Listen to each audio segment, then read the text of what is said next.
Harper Audio presents Mummy's Little Soldier on Homecoming and Belonging by Casey Watson. Read by Kate Locke. Chapter 1. Working in a school, or so my thoughts ran, I should really love words, shouldn't I? Words are good, after all. Words are a brilliant way of communicating with one another. Words are one of the best ways invented for expressing how we feel. But as I looked down at the word that had appeared on the screen of my mobile, I could think of a fair few more I shouldn't even be thinking, much less typing out furiously in response to it. The word that had been texted was whatever, which was to be expected, as it was the word that was my daughter's current favourite, in reply to pretty much anything I said. Except she spelt it whatever, which was another thing. I'd had the last word that morning, which had been no kind of victory, because when you're a mum and you start the day by having words with your teenage children, you spend the rest of it feeling miserable. Even if you're in the right, which I was, about that one thing she'd promised to do but couldn't. But that didn't make me feel any better. And now the text, just to rub it in, just to make her point. I flipped the phone shut, shoved it into my bag and headed into school. Better not to answer it. Not just yet. Also, better to put it behind me and focus on work. Everyone has one of those days sometimes, after all.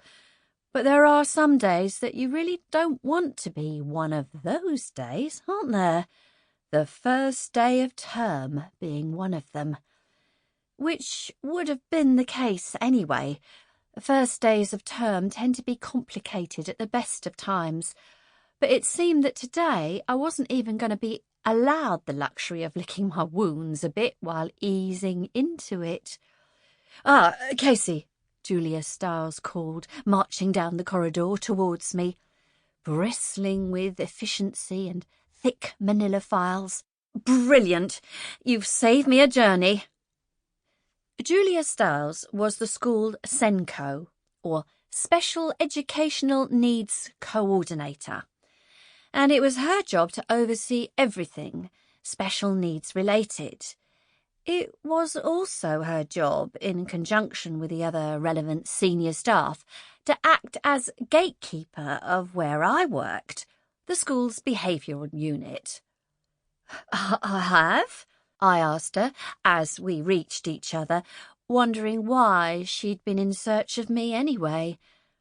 The first day of a new term usually involved me heading to her office for a sit-down and a chat about my latest bunch of pupils, as well as a catch-up about the holidays over a mug of coffee or two. But not today, it seemed. Julia linked an arm through mine and swivelled me around. "We're off to a meeting in the meeting room," she explained, leading me back the way I'd come. "All a bit last minute, I know, but I decided we all needed to put our heads together. Donald's already up there. Gary's coming, obviously. I've sent Kelly off to hunt Jim down as well." Donald was the deputy head, Gary the school's child protection officer, and Jim was my alter ego. We both did similar jobs. We had the same job title too, the rather fierce-sounding behaviour manager, even though neither of us was very fierce at all. Kelly Vickers, who'd just gone off to find him, was one of the 20 or so teaching assistants in the school, and was these days pretty much my number 2. "Quite a gathering, then," I said, as Julia and I mounted the stairs up to the room in question. "What's brought all this on? Something happened?" "Oh, don't look so worried," Julia reassured me. "Nothing bad." Sample complete. Ready to continue?